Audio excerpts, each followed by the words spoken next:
muraho neza cyane, nizere ko mumeze neza. Uyu munsi rero tugiye gutegura ibirayi bisa neza, biryoshye kandi byoroshye kubitegura. Hano mpafite ibirayi bihwanye n'ikiro, namaze kubironga ndetse no kubihata. Ngiye kubikatamo uduce dutoya, hanyuma nimara kubikata ndatangira mbere kuko ngiye kubiteka.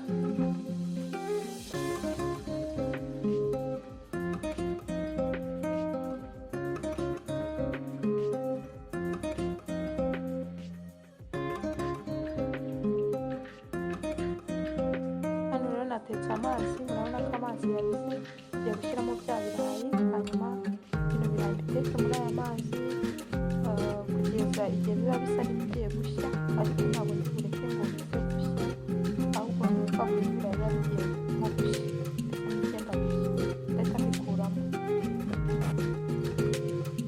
ndongeramo n'umunyu.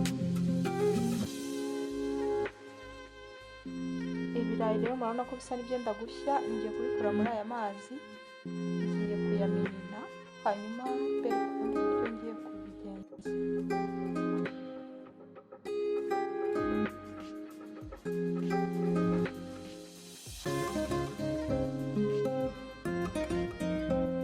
Kuri iyi pani ngiye gushyiraho amavuta, hanyuma ano mavuta namara gushya ngashyiramo bya birayi.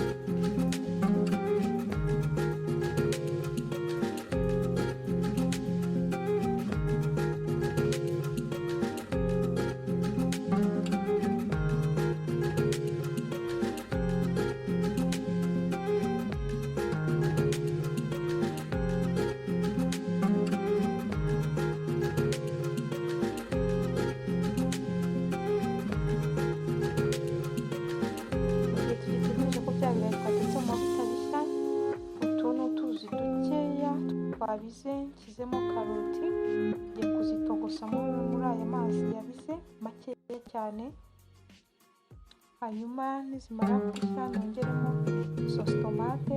Ntabwo karoti ntibuzihishe, hanyuma nimara gushyiramo sosi tomate ngashyiramo na soy sauce, utuyiko tubiri twa soy sauce, ndongeramo n'ibitunguru bya puwaro, cyangwa ushobora no gukoresha bya bitunguru bisanzwe nabyo nta kibazo.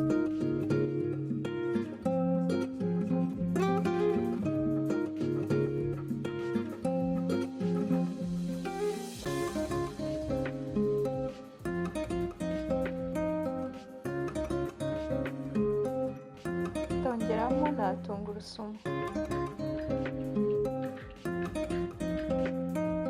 hanyuma nongeremo n'umunyu.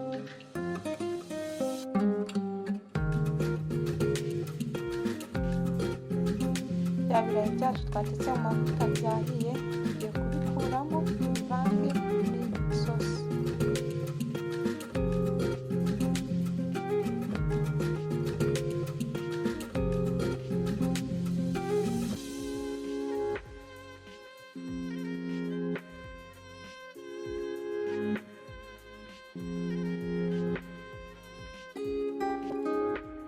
Ngiye kongeramo bya bitunguru by'umweru, ibitunguru bimwe bikunzwe gukoresha mu masalade, wenda ushobora kuba kubitekana na kwa kundi nari natetse isosi ukabisiganamo, cyangwa se ukabishyiramo nyuma gutya, nabyo nta kibazo. Ngiye nkunda kubirya gutya.